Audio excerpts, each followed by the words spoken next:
নমস্কার, কেমন আছে আমার বিউটিফুল ফ্যামিলির? আশা করছি খুব ভালো আছেন। হেমা ঠাকুরের পরিবারের সবাইকে স্বাগত। বড়দের প্রণাম, ছোটদেরকে অনেক অনেক ভালোবাসা দিয়ে চলে এলাম বুধবারের একটা ব্লগ নিয়ে।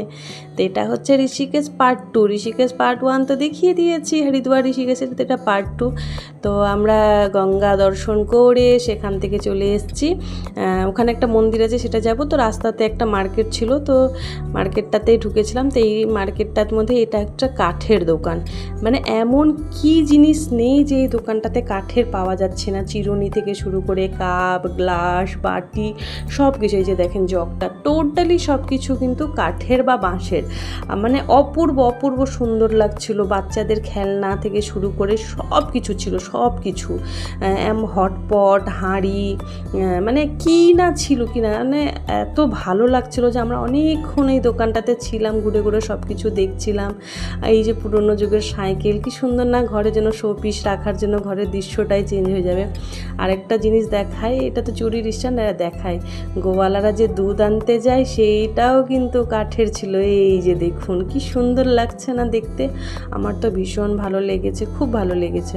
তারপরে ওখান থেকে বেরিয়ে এই দোকানটাতে এলাম। এখানে দেখছেন তালাগুলো কি সুন্দর সুন্দর, এক একটা তালা 1200 টাকা, 1600 টাকা, 800 টাকা, মানে পুরোটাই পিতলের। বলছিল কোনোদিন চোর এসে যেটা ভাঙতে পারবে না।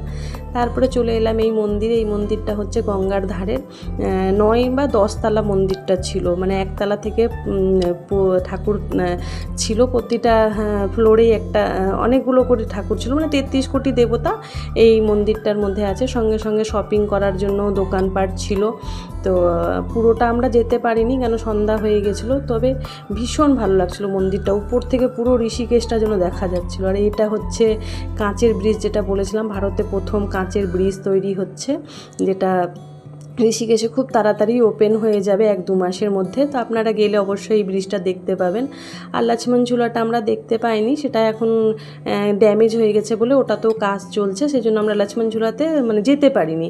বাকি এই ঝুলাটা আর ওই দুটোরই কাজ চলছে। আর এখানে হচ্ছিল গঙ্গা আরতি, তো মন্দির থেকে বেরিয়ে আমরা চলে এলাম গঙ্গা আরতি দেখতে। ওখানকার যে পণ্ডিতরা ছিল বললো তোমরা গঙ্গা আরতি দেখে যেও। এত ভালো লাগছিল, এত সুন্দর লাগছিল গঙ্গা আরতিটা যে কি বলবো। মানে এই পারেও হচ্ছিল, ওই পারেও হচ্ছিল, আর আমাদেরকেও দিয়েছিল আরতি করার জন্য, সাথে সাথে আমরাও আরতি ওনাদের সাথে করে নিচ্ছিলাম। অপূর্ব দৃশ্য, অপূর্ব অনুভূতি, মানে সেটা যেন মুখে প্রকাশ করা যাবে না। এখন আমি বলছি তো মনে হচ্ছে আমি যেন ঋষিকেশ পৌঁছে গেছি। এই পারেও গান হচ্ছে, ওই পারেও আরতি হচ্ছে, গান হচ্ছে, দারুণ সুন্দর, দারুণ সুন্দর। তো আমাদেরকেও দিয়েছিল, আমরাও সেই আরতি করে নিলাম, করে টোরে এসে ঋষিকেশ দর্শন করে এই যে বেরিয়ে পড়েছি। এবার তো